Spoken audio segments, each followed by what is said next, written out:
no processo de tratamento de água. A água proveniente de várias fontes, chuva, captação de rios.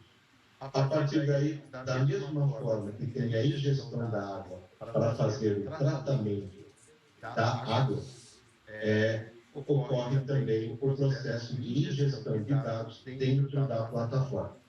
A partir daí, segue-se a nível de tratamento de água, a parte de limpeza, o uso do cloreto férrico, sulfato de alumínio para fazer a decantação de detritos na água.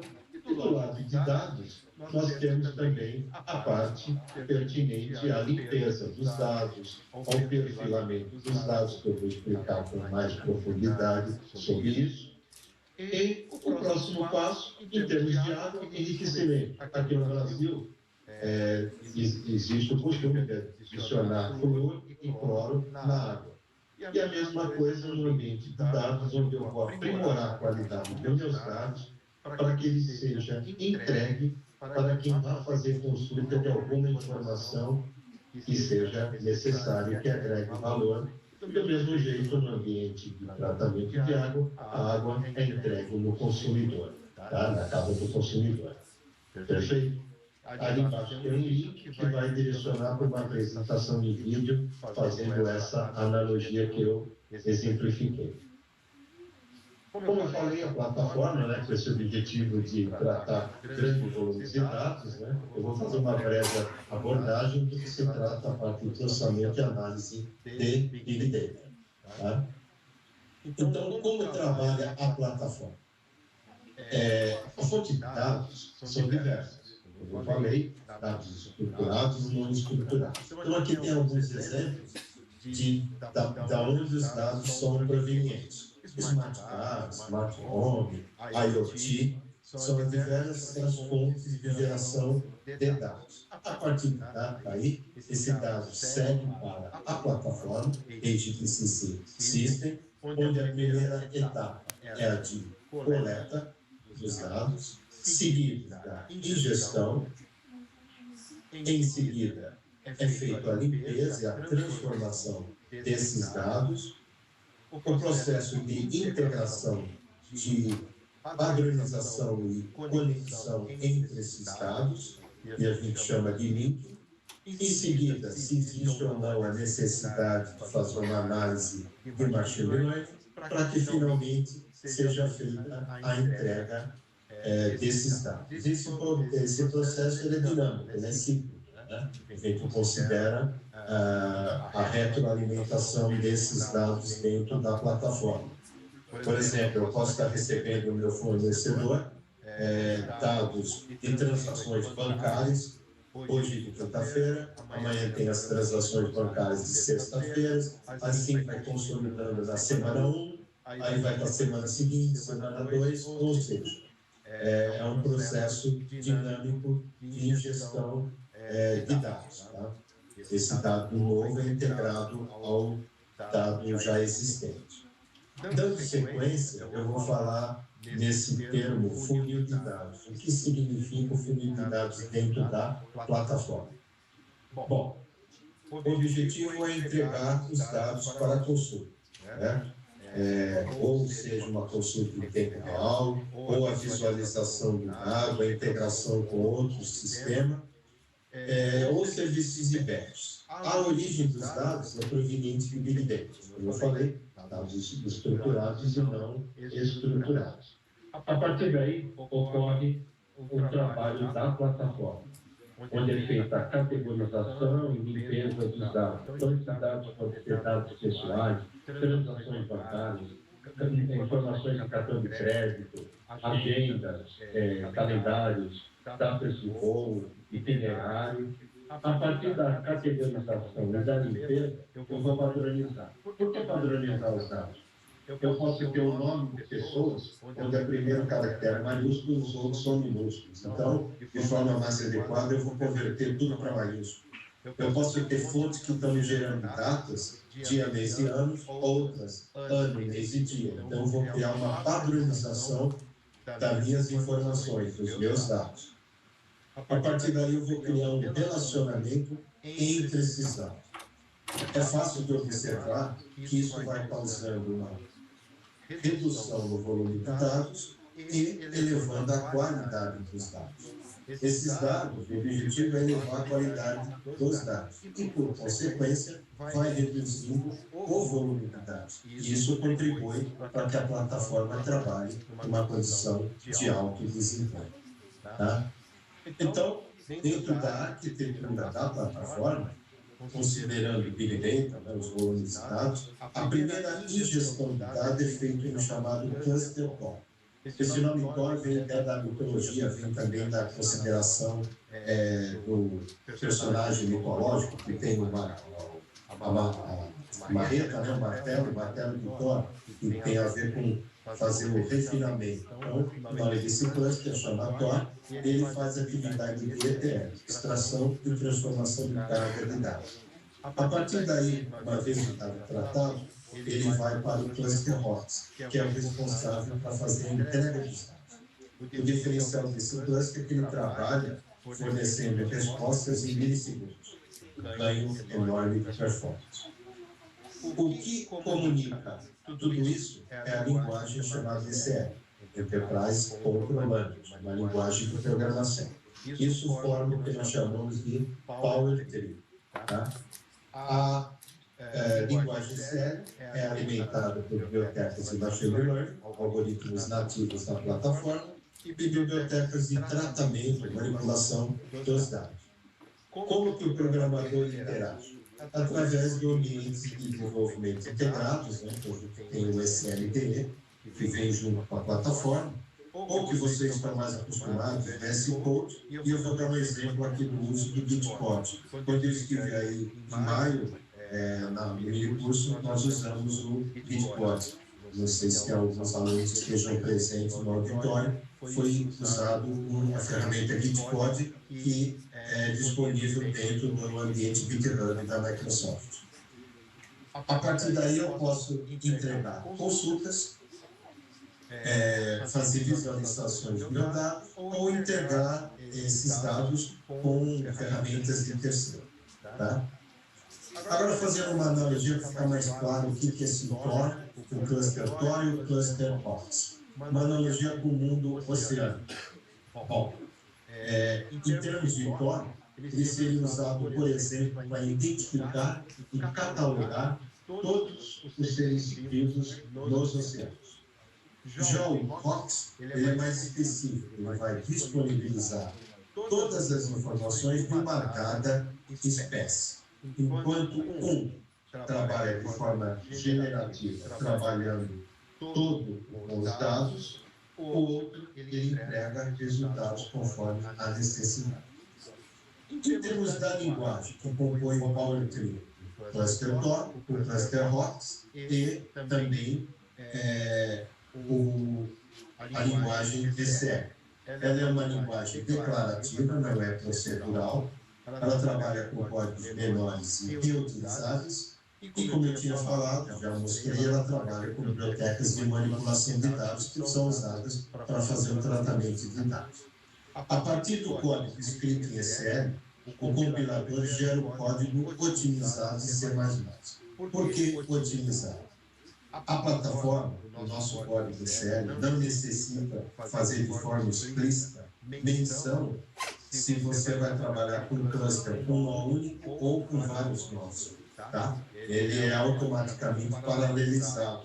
A plataforma gerencia isso. Então, quando eu escrevo um código, eu não preciso me preocupar de dizer que parte do código ou do todo ele vai usar processamento paralelo. A própria plataforma vai gerenciar isso, visto que ela trabalha com processamento paralelo e dados distribuídos.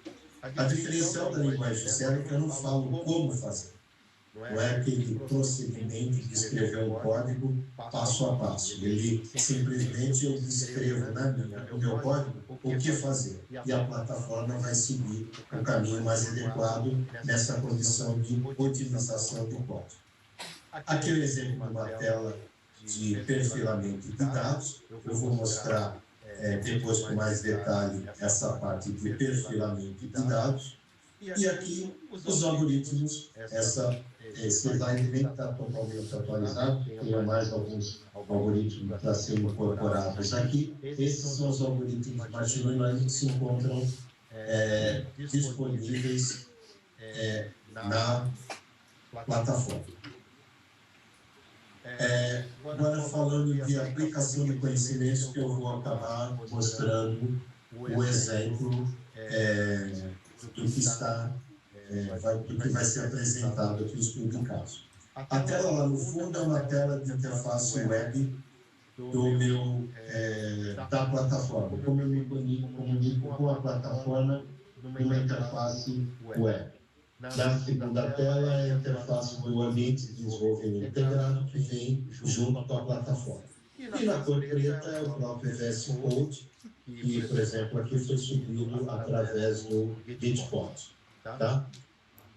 Nesse slide que eu estou apresentando agora, eu vou só fazer uma pergunta. Os slides estão sincronizados com o que eu estou falando? Aí, Gabriel, se você puder responder no chat, a minha preocupação é porque eu estou vendo pelo YouTube, e no YouTube parece que sempre tem uma defasagem. Então, é importante que o que eu esteja falando esteja sincronizado. Está tudo ok? Sim. Perfeito. Então, vamos lá. Aqui está o passo a passo para fazer o fork do repositório. Eu tenho um repositório, vocês estão vendo lá embaixo, específico aqui do evento SEMAC 2025. Todo esse passo a passo, aqui tem um outro exemplo, um outro evento, mas a sequência é a mesma.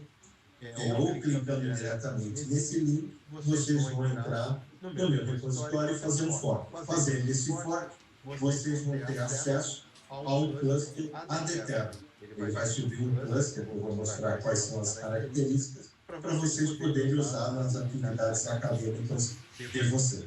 Tá? Esse é um exemplo da ferramenta Gitpod, com a interface do VS Code for Web, para uso da web. Não é o desktop, não é o GitHub. Eu não estou usando o VS Code, está instalado no meu notebook, mas eu não estou usando ele. Tá?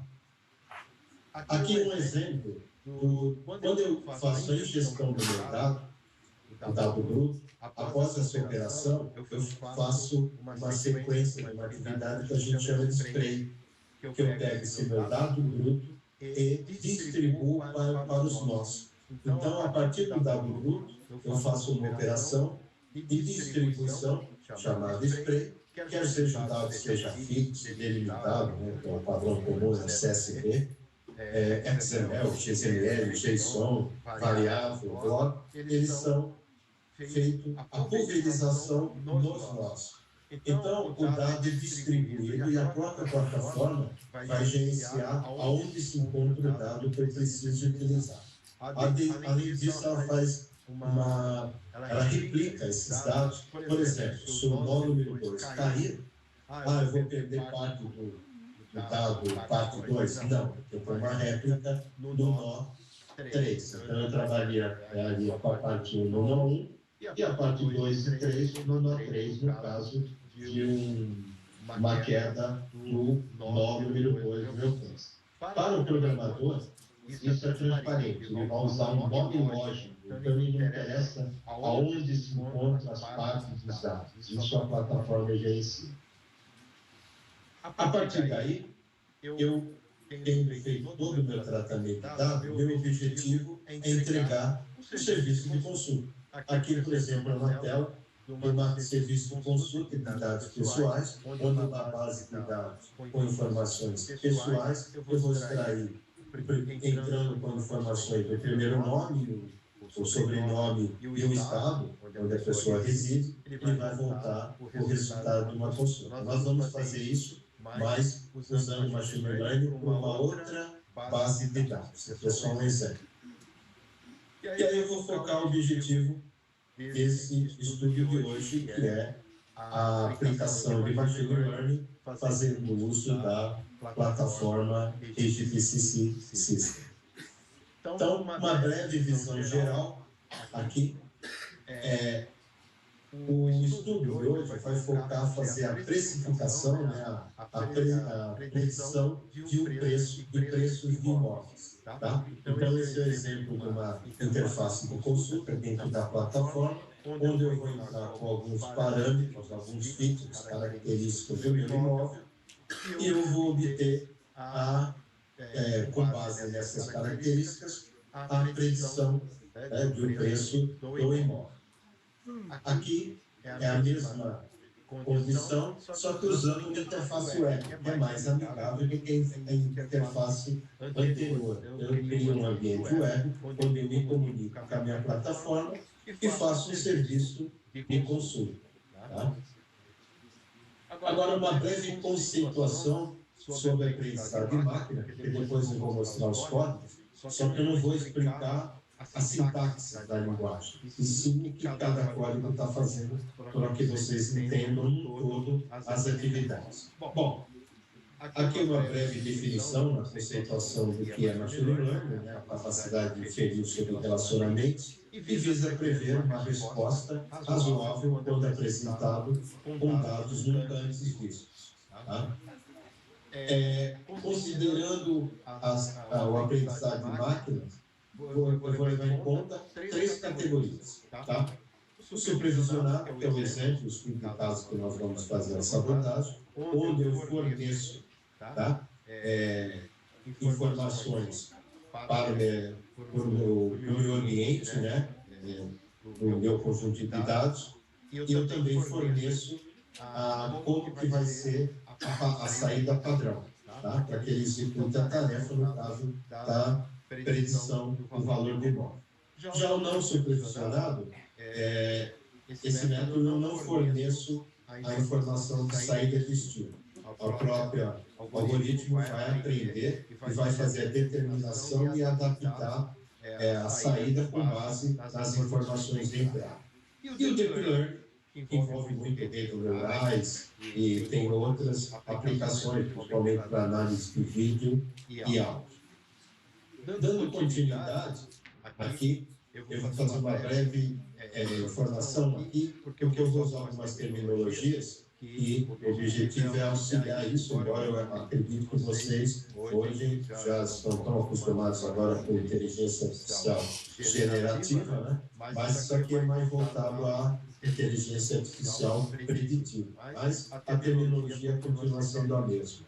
Então, nós temos as amostras de dados e os valores alvos.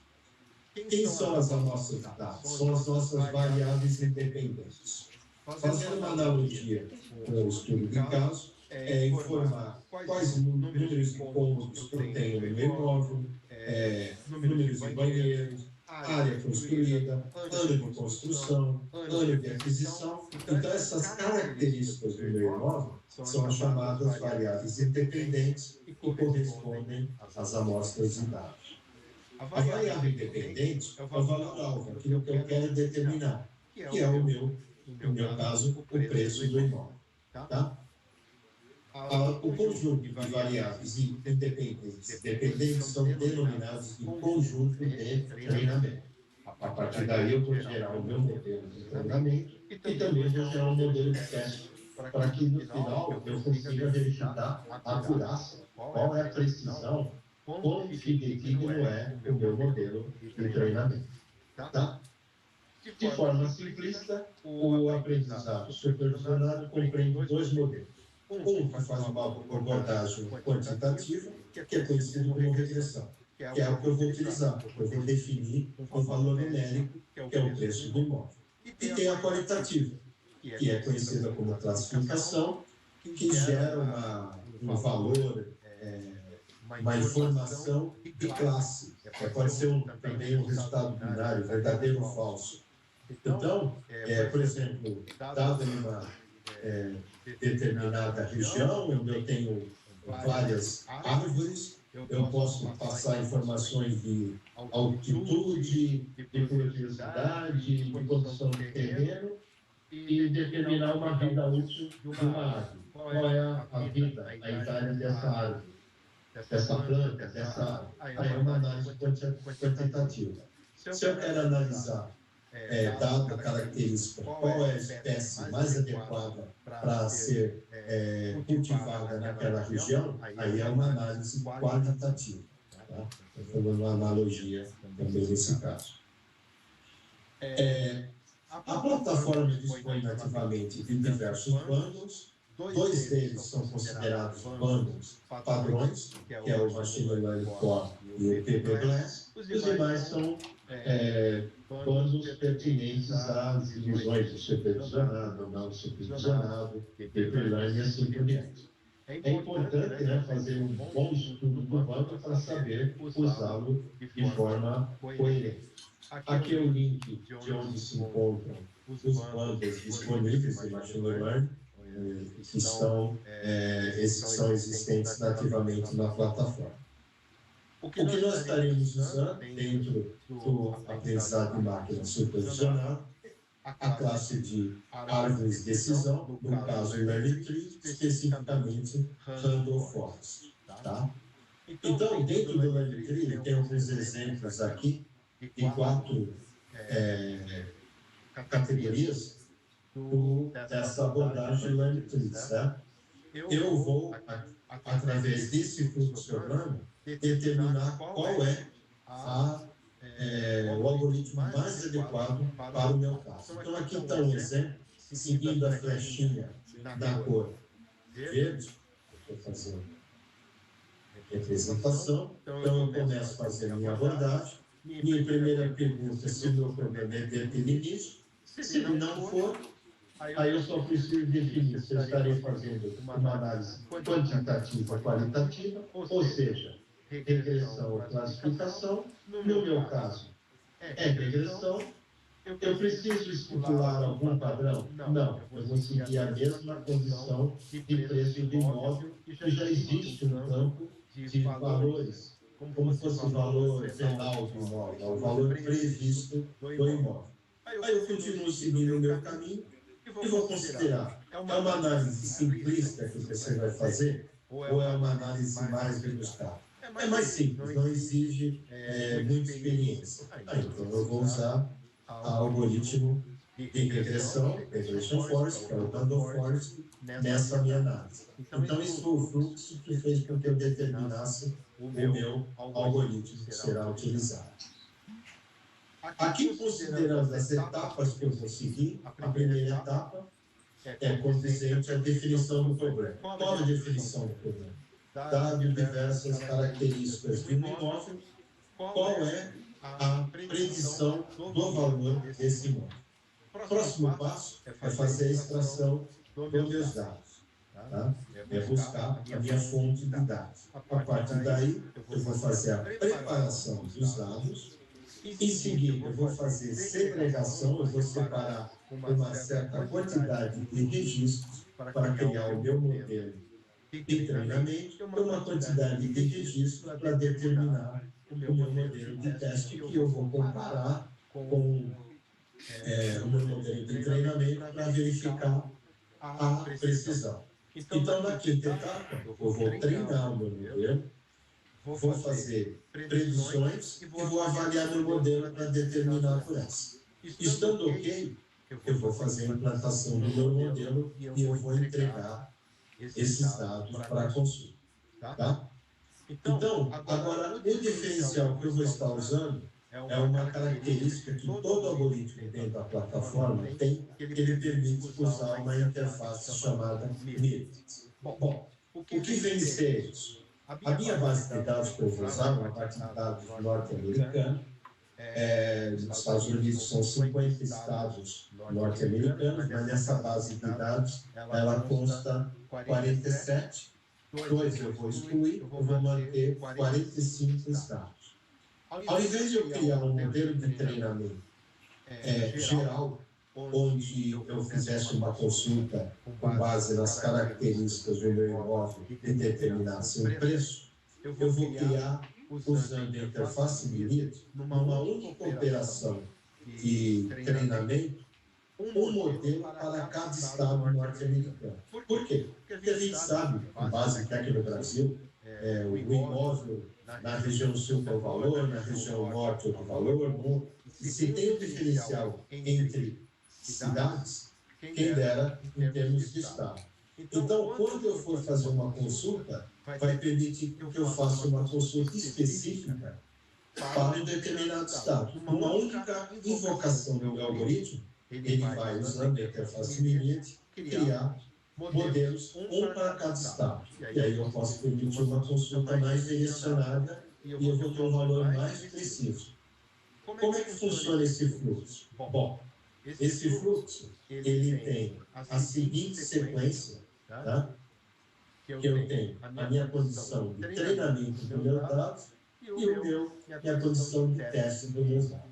O diferencial da interface Minit é que ela tem um campo que eu vou criar dentro da minha base de dados, chamado Work Item ID, e eu vou popular com informações. Por exemplo, Nova York eu vou classificar como Work Item ID número 1, Flórida 2, Califórnia 3, e assim eu vou dividindo meus dados usando esse Work Item ID que o algoritmo vai usar para criar um modelo específico, fazendo análise e quebrando os dados por estado norte-americano.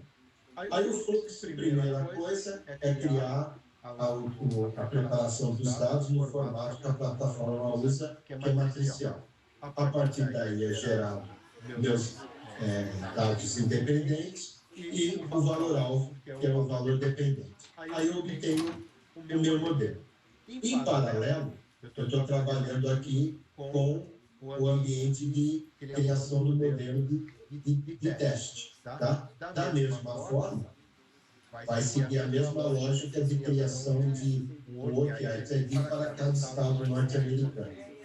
Também faço a conversão dos meus dados e gero o meu dado independente. Tá? E o meu dado independente.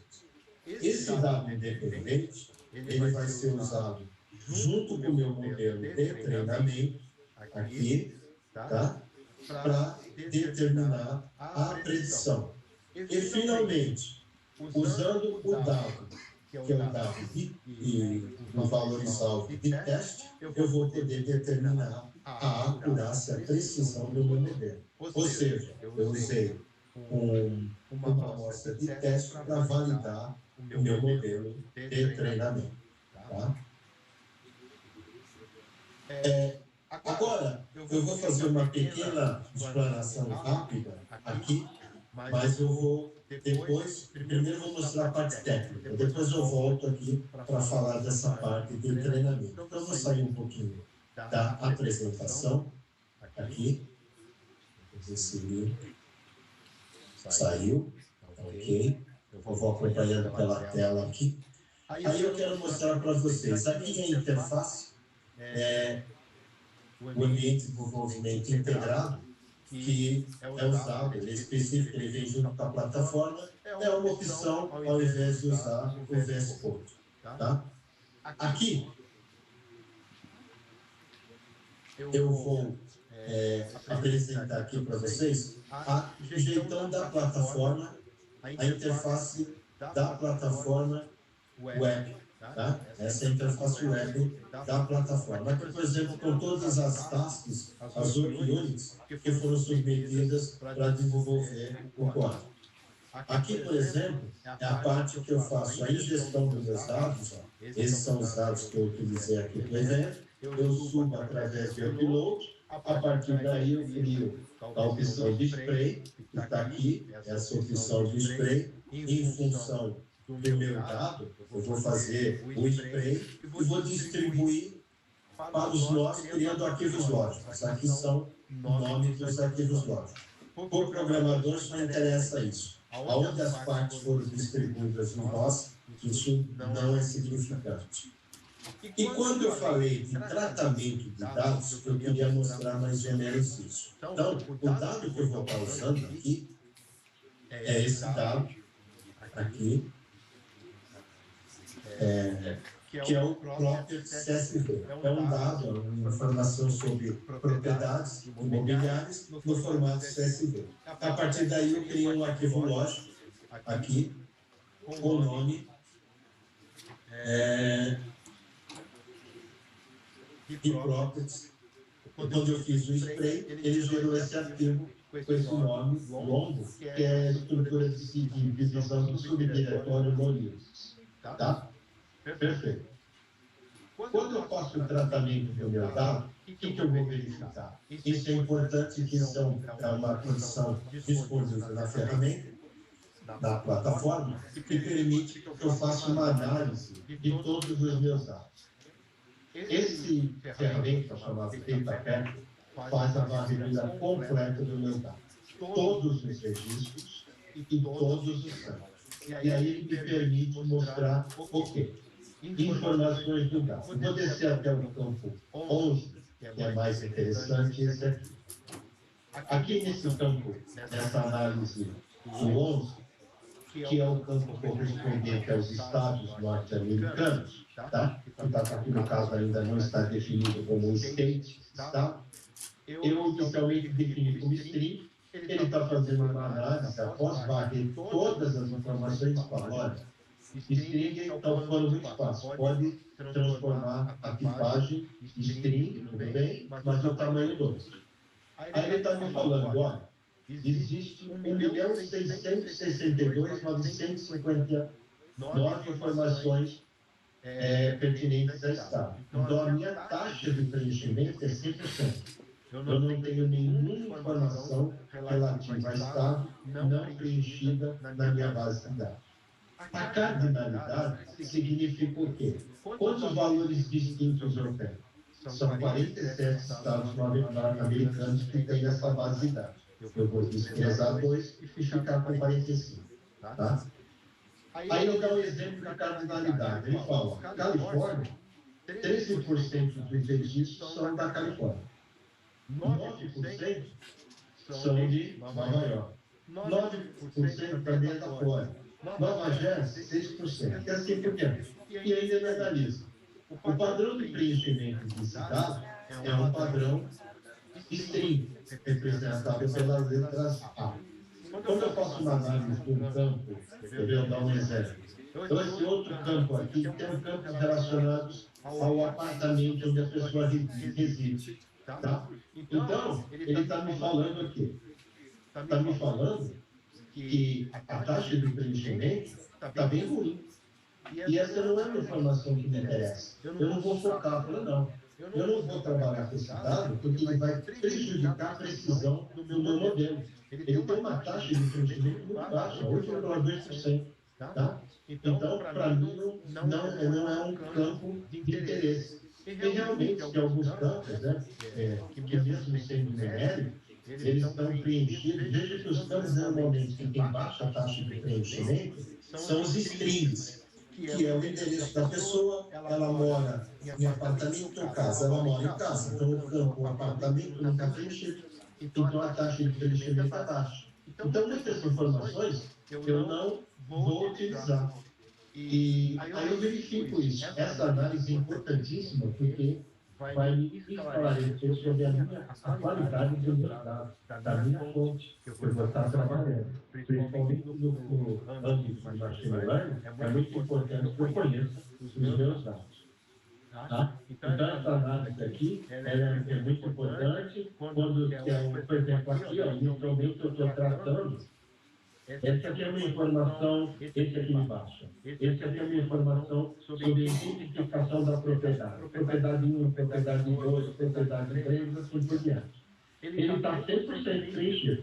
Mas não é um campo que vai me interessar. Porque é uma definição. Registro número 1, registro número 2, cada registro é uma numeração que aqui chama Proxy ID. Eu estou falando, olha, está como string. A análise falou, olha, pode mudar para os times, se você for usar, porque o tipo melhor, no caso, é os times de tamanho 4. Aqui em cima, por exemplo, está sugerindo use numérico sem sinal de tamanho 8. Você inicialmente definiu esse dado como um tipo string genérico, sem tamanho, vai ocupar muito espaço. Então, utilize o tamanho de utilização. Esse campo, embora tenha 100%, não é um campo que finalmente eu vou usar, porque não me interessa é a identificação do registro, tá? De cada informação do meu dado. Tá? Então, é mais ou menos isso. Essa interface é a interface de consulta. É onde eu faço a minha consulta do meu dado. Então, aqui eu vou ter o desenho da minha consulta, onde eu vou informar as informações pertinentes ao estado que eu vou estar consultando, ao valor avaliado do imóvel, número de quartos, banheiros, lavabos, área construída, área de living, ano de aquisição, ano de construção e o ZIP. O ZIP eu vou fazer depois uma abordagem específica para ele. Veja, ZIP é uma condição numérica. A gente deve convir o seguinte: pelo aumento do número de quartos, o número de área construída, área do ano do imóvel, conforme aumenta esse valor, isso afeta o valor do imóvel. Agora, quem mora no ZIP número 1 e quem mora no ZIP 95 mil, esse valor do 95 mil é maior, mas isso não é significativo para interferir no preço do imóvel. Essa é uma variável que é chamada categórica. Ela não é quem mora no CEP 10 mil, o imóvel tem um valor menor do que quem mora no 25 mil. A gente sabe que o CEP define regiões, tá? E determinadas regiões tem um valor, o valor penal de imóvel, o valor de imóvel maior. Tudo bem, mas não é uma condição quantitativa que qual é? Quanto maior o número do meu CEP, meu zip code, ele vai interferir no preço do imóvel. Então, eu vou defini-lo como categórico, tá? Perfeito. Aí, eu vou agora, em paralelo, fazer a abertura do Gitport. Aqui eu estou na minha janela no GitHub, tá? E aqui eu vou fazer a carga do Gitport. Quem fizer o corte desse repositório vai cair nessa condição. A única coisa que você tem que ficar atento é que eu vou clicar no link, que aqui está com o meu nome da minha conta no GitHub. O que vocês têm que fazer, quem for fazer um corte e quiser trabalhar com isso para testar, é trocar esse nome Mauro Max e colocar o nome de usuário de vocês do GitHub. Só isso. Eu vou clicar nele mesmo. Quando eu clico nele, ele vai disparar uma ferramenta chamada Gitport, tá? Então, aí essa ferramenta Gitport, ela vai fazer algumas perguntas, eu vou subir na condição mais leve que tem. Ou seja, eu estou dizendo que eu vou subir, que quem tem que atento para mostrar qual repositório que ele vai subir. Ele está falando que vai subir o CEMAC 2025 no Mauro Max. Perfeito. Ele vai subir uma versão do Desktops e a browser. E ele vai subir um cluster com 4 núcleos, 4 cores, 8 GB de memória RAM e 30 de storage. O que te reuniu hoje é da Microsoft. Então, isso aqui é um serviço Microsoft. Eu vou dar continuar. E a primeira vez que você faz isso, ele demora 4, 5 minutos, uma condição mais exagerada, 7 minutos para subir. Uma vez já criado, como eu já tenho criado, ele acaba indo mais rápido porque ele só está fazendo a carga. O que está acontecendo aqui? Ele está subindo um Docker e instalando a primeira vez. Agora, no meu caso, já está o ambiente preparado. Na primeira vez, ele sobe o Docker com todas as suas configurações, com um arquivo de configuração, obedecendo o arquivo que vai alimentar o Docker. Ele sobe a última versão atualizada do Ubuntu, instala a plataforma, ele faz o download da plataforma, instala a plataforma, sobe os bundles que precisam, os pacotes de machine learning, de manipulação de dados, e a partir daí ele dispara o VS Code fazendo a conexão com o meu repositório. Então, aqui ele identificou que eu tenho um desktop, um VS Code desktop, eu não vou usar.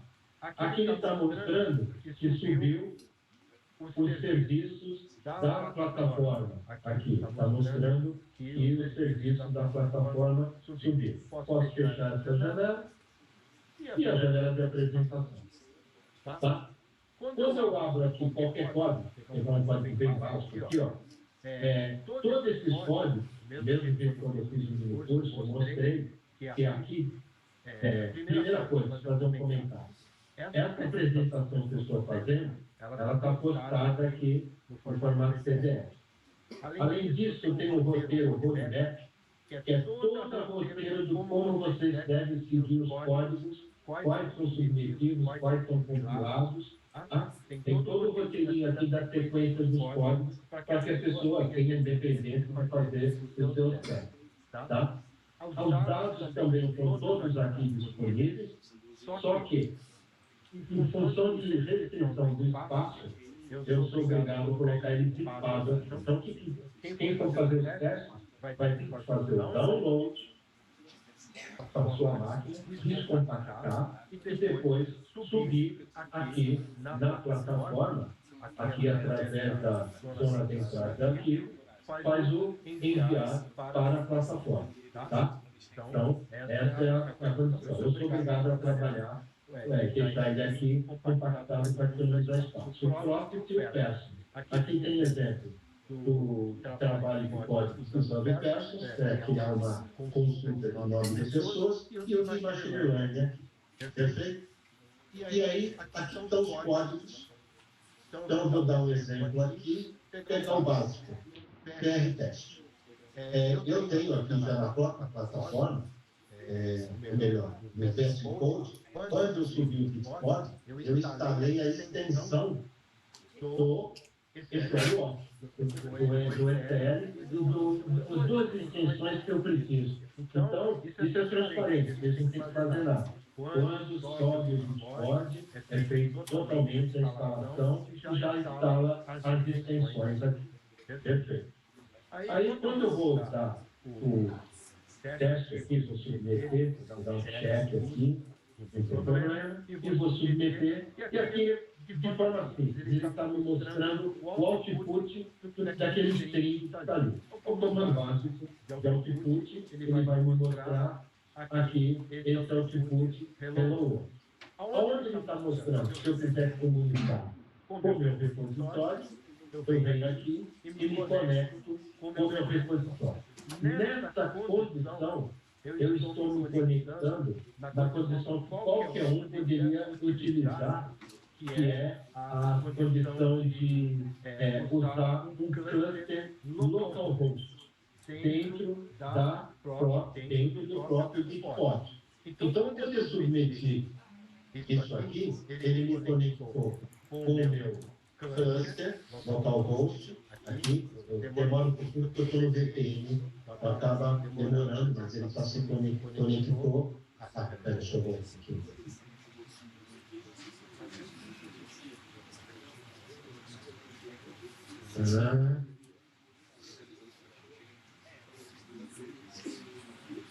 Ele está conectado.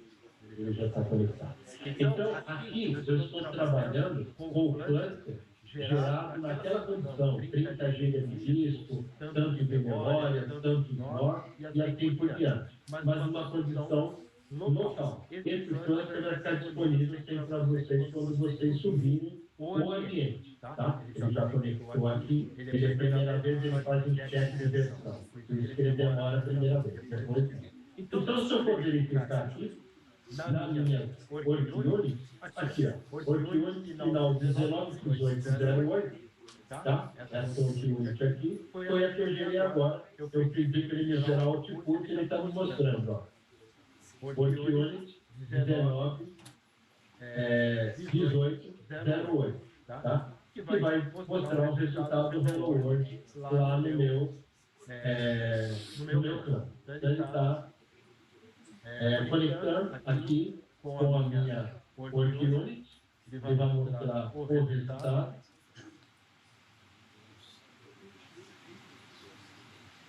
Eu vou submeter mais um outro código aqui.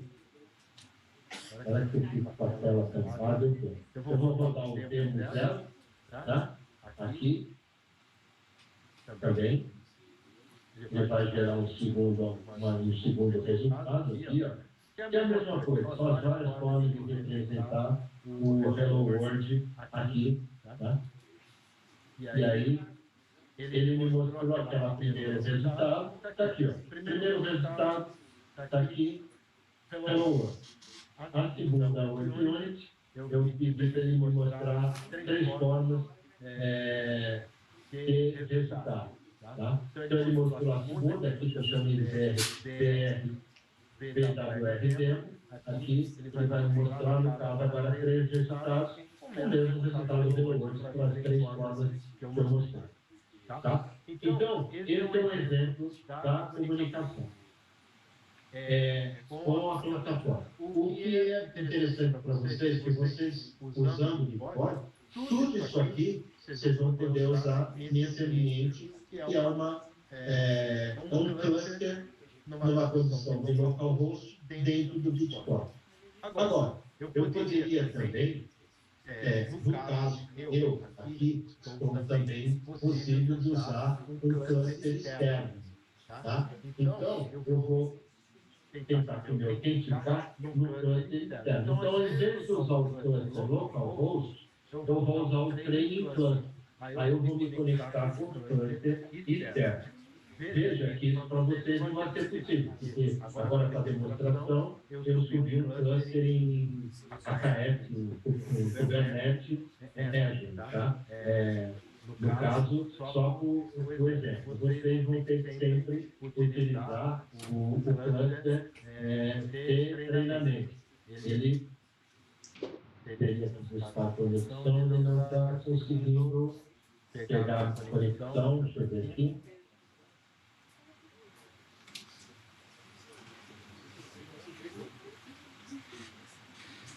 Deixa eu tentar. Agora. Aí ele pede, no caso desse cluster, requer autenticação, por isso ele demora um pouquinho. Aí eu vou me autenticar. Agora, eu já não estou mais no cluster localhost. Eu estou no outro cluster. Então, se eu submeter esse código agora, ele está mostrando aqui, ó.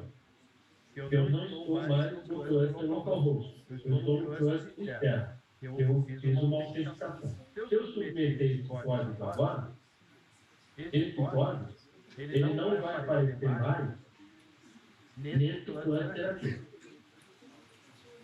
Ele estará aparecendo no meu cluster. Olha lá, vai aparecer no meu cluster, que é o que eu fiz a autenticação. Esse é o outro cluster, o primeiro que eu mostrei para vocês. Esse cluster é um cluster em nuvem, subiu em Microsoft, em Kubernetes, né? Em AKS, tá? E diferente daquele. O outro, o primeiro que eu conectei, que é esse aqui, é a condição de localhost, tá? Então, quando eu trabalho dessa forma, vocês conseguem, né? Tá? Quem fizer o repositório e subir o ambiente, vai ter esse plano. Eu vou voltar agora para o localhost, tá? Perfeito. Eu não vou submeter nenhum código, só vou mais fazer agora a apresentação que eu quero mostrar os códigos mesmo, tá? Então, vamos fazer o Ethereum, ele também trabalha com o conceito de notebook, como tem o Python notebook. Então, eu posso, dentro do meu VS Code, desenvolver todo um ambiente de programação dentro do próprio VS Code. Então, eu estou criando aqui uma interface, eu vou chamando, eu interagir, vou fazer a carga do menu e vou usando, do mesmo jeito que eu usaria o Python no notebook, eu posso usar aqui o Ethereum Notebook, e eu vou carregar direto no menu de machine learning, tá? Tem dentro do próprio VS Code que eu estou interagindo. Aqui eu vou mostrar as etapas que vai ter sendo feito. Então, aquilo que eu tinha mostrado no slide é mais ou menos isso. As 6 etapas dentro do fluxo de aprendizagem de máquina supervisionada. A definição do problema, a extração dos dados, a preparação dos dados, a segregação, o treinamento e a avaliação do modelo e, finalmente, a implementação. Então, vamos ver primeiro a definição dos dados. Da definição dos dados aqui, é o objetivo do meu problema. Dado o conjunto de atributos como a propriedade, quer seja a localização, a dimensão em metros quadrados, anos de construção, aquisição, número de cômodos, como predizer o seu valor real? Tá? E aí, a partir daí, eu estou gerando todos os meus códigos, que agora eu vou também explicar para vocês lá dentro do SLD, que fica mais fácil. Aqui estão todas as sequências de código que está fazendo cada uma das etapas. Tá? Agora eu vou agora só finalizar essa parte, a segregação, que eu estou separando os meus dados. Aqui é a etapa de treinamento do meu modelo, veja que eu faço uma única invocação do algoritmo e vou criar 25 modelos que eu estou usando essa interface MIRV. E aí eu vou fazer o serviço de consulta aqui. Tá? Então, vamos agora para o ETLD, que é mais amigável para entender.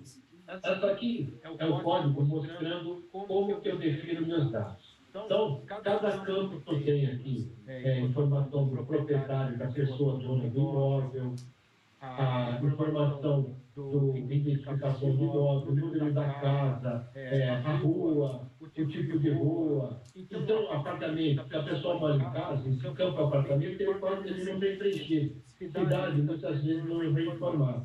O Estado não, ele está 100% preenchido, é um campo de interesse. Então, aqui é como o meu dado está estruturado.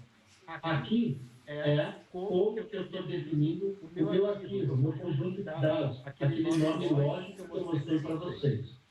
A partir daí, eu posso começar a ver meu dado. Então, vamos ver o output do meu dado. Ele mostra aqui informações de quem é o dono do imóvel, informações de identificação do imóvel e os dados pertinentes ao imóvel. E eu tenho uma base de dados com 1.672.959 registros. Perfeito.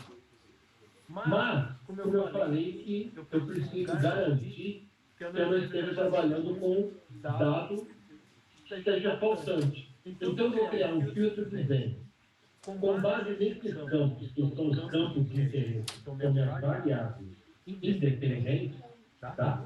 Eu vou utilizá-los para depois determinar o meu valor alto.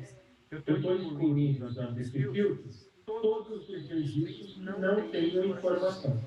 E aí, a partir daí, eu gero uma base de dados limpa. E aí eu defino quais são as minhas... Veja que eu não tenho mais informação de rua, apartamento, porque isso não me interessa. Essas informações não me interessam. As informações aqui que me interessam são numéricas. Eu vou desprezar o identificador de propriedade. O Zico também não vou levar em conta porque ele é uma variável categórica, tá? Como eu já expliquei. Tá? E aí, a partir daí, eu vou dar uma olhada no meu dado. Meu dado ficou da seguinte forma. Eu criei uma table, uma tabela, onde eu só estou mantendo os dados que me interessam. O de propriedade depois vai sumir, os itens vai ser feito uma consideração à parte, e as outras informações me interessam. O que mudou de importante para mim aqui? Esse campo, chamado Item ID, que é usado pela interface MIRV, tá? Que está associando, ele verificou qual é o estado norte-americano e falou, olha, esse estado vai ser considerado como identificador 41. Aonde eu faço isso no meu código? Aqui, ó. Na hora que eu vou definir, criar uma transformação dos meus dados, eu coloco uma consideração. Eu coloco o que a gente chama aqui de case. Então, eu coloco para o estado aí, nem lembro então, vamos pegar no que eu lembro. Nova York, para o estado de Nova York, considere ele como o ITB 16. Para o estado Virgínia, tá? Virgínia, aqui, 27. E assim por diante ele vai associando aos estados, Utah, E aí, sim, Flórida, considere para ele 43. Para quê? Para quando eu for criar o meu modelo, ele vai separar e criar 45 modelos, um específico para cada estado. Eu era 47, eu desprezei um estado que não está informado, que é SAP, eu nem sei qual é esse estado, não consigo descobrir, e Palau, que é como se fosse uma região também coberta pelos Estados Unidos, mas que não é propriamente um estado norte-americano. Então, eu criei uma fruitante. A partir daí, eu faço uma consideração importante. Eu vou fazer uma ordenação dos meus dados. Por quê? Eu não mostrei para vocês, eu vou voltar aqui e falar que eu criei um campo novo. No meu dado, eu criei um campo novo chamado RNET, que eu populei com número randômico. Por quê? Agora eu vou explicar o porquê. Quando eu vou tratar meus dados, eu preciso eliminar qualquer consideração de viés, como, por exemplo, ordenação. Vamos supor que esse dado foi construído de um valor menor do imóvel para maior. Eu quero eliminar essa condição. Então, eu crio um campo chamado randômico, populo com número aleatório e mando fazer uma ordenação pelo número aleatório. Com isso, eu estou embaralhando todos os registros. Embaralhei todos os registros, não tenho mais nenhuma posição que pudesse distorcer os meus dados. Perfeito. A partir daí, eu vou reservar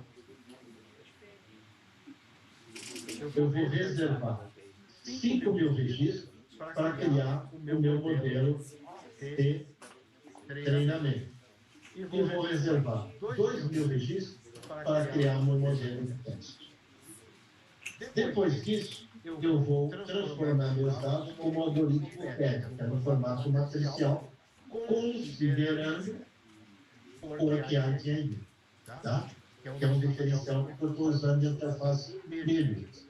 Aí, a partir daí, eu vou criar o meu modelo de variáveis, o meu modelo de treinamento, as informações que eu fiz das variáveis independentes e a variável dependente.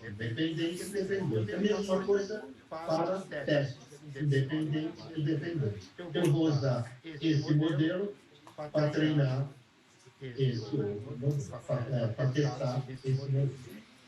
O formato dos dados convertido para o matricial do jeito que a plataforma utiliza, ele não tem muito nexo para a gente no formato de dados.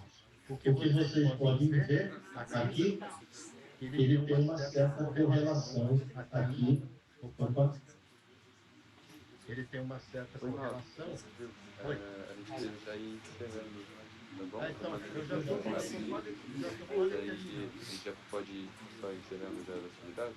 Eu já estou quase terminando. Só mais um pouquinho, Gabriel. Já estou terminando. Aí eu só vou mostrar a última operação. O modelo de, como é numa única chamada aqui, ó, eu estou criando o meu modelo de treinamento de teste, estou fazendo a predição e fazendo a medida da acurácia do meu modelo. Aqui onde eu vou determinar a acurácia do meu modelo. Ó, meu modelo tem 90% de precisão, outro 83%, assim por diante. A partir daí, tem a parte que nos interessa, que eu posso, através do meu serviço de consulta, falar, me faça informação, por exemplo, eu vou usar esse aqui, tá? Vou usar essa aqui, eu vou fazer uma informação aqui, deixa eu carregar isso aqui. Eu vou falar, na Califórnia, na Flórida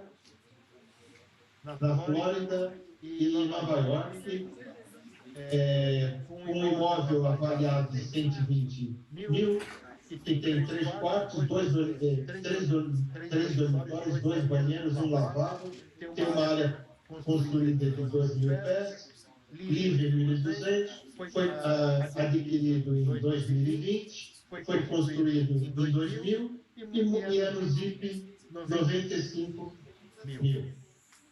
Eu vou submeter e ele vai gerar resultado para cada para cada estado, o preço para cada estado, aqui de forma mais completa o preço para cada um, e agora eu vou mostrar, para finalizar, a interface, tá?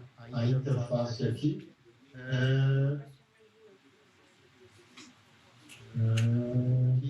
web. Então, uma forma mais amigável é você criar uma interface web, que eu até criei, pus o nome aqui, o link do Senac e tudo, e eu vou poder consultar aqui. Ó. Eu quero ver o preço no Colorado, Kansas, pegar os estados que estão pertinho, e Texas.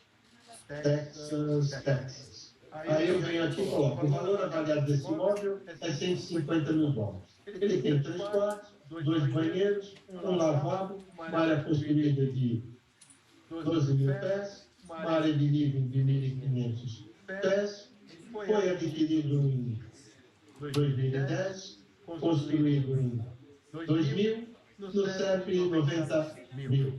E aí eu faço a minha consulta, ele vai abrir uma janela pop-up, nesse caso ele demora um pouquinho, vocês vão entender o porquê, ele demora mais um pouquinho por causa disso. Mas primeiro eu vou mostrar o resultado aqui. Ele devolve o pop-up, com o valor do imóvel no Colorado, no Kansas e no Texas, e aí ele abre aqui, por isso que ele demorou mais um pouquinho, o mapa dos Estados Unidos, mostra os estados e o valor, a cor vermelha é o maior valor, aí vai caindo para as cores rosa e amarelo, o menor valor. Então, esse imóvel com essas características custaria mais no Colorado, depois no Kansas e depois no Texas. Então, essa é uma interface web mais amigável para comunicar com a plataforma, e da mesma forma que eu consultei aqui usando essa consulta dentro da plataforma, eu criei uma interface mais amigável para fazer uma consulta. Tá? Então, é mais ou menos isso que eu tinha que mostrar. Pessoal, no material vocês vão achar esse link, tem todos os treinamentos de ECL. Vocês podem criar um cluster de máquina virtual ou usar o Bitcode mesmo, tá? Nós temos parceria já hoje, ministrando treinamento com a USP, a Federal de Santa Catarina, a Federal do Pará. Nós ministramos cursos de treinamento e nós damos mentoria em desenvolvimento de dissertações de mestrado, tese de doutorado e atividades de TCC em disciplinas de C. Nessas universidades, os alunos utilizam a plataforma nas suas atividades acadêmicas. Tá? Então, nós acompanhamos as atividades dele. Aqui nesse link vocês podem encontrar ideias de projetos que vocês podem usar no TCC, numa tese, numa dissertação. E aí, finalizando, aqui tem os links importantes. E o time do Brasil é composto por mim e pelo Alisson. Tá? E tem mais 3 pessoas que ficam em Georgia e na Flórida, em Atlanta e na Boca Raton, que são treinamento que ficam nos Estados Unidos. Tá? Então é mais ou menos isso. Agora eu abro para perguntas. Eu sei que o tempo está meio estourado, pelo meu cálculo, estou 54 minutos, aí vou parar de compartilhar. Deixa eu voltar para cá. E agora eu não sei se eu consigo perguntar, se alguém tiver, como que eu vou respondê-las, né? Porque eu não ouço o áudio de vocês. Né? Aí você me...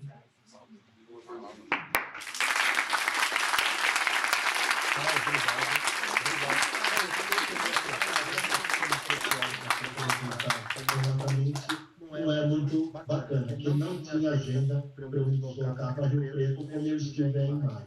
Então, aproveitei a oportunidade e acabei abraçando nessa condição remota. E peço desculpa pela essa forma pessoal de não estar presencialmente na reunião, presente no evento. Tá? E agradeço novamente essa oportunidade.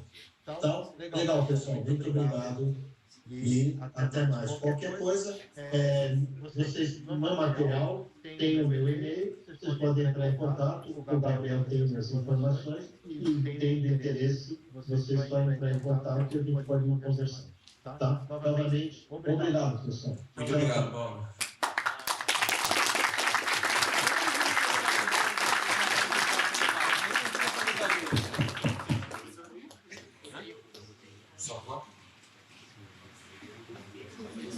Tchau, Mauro.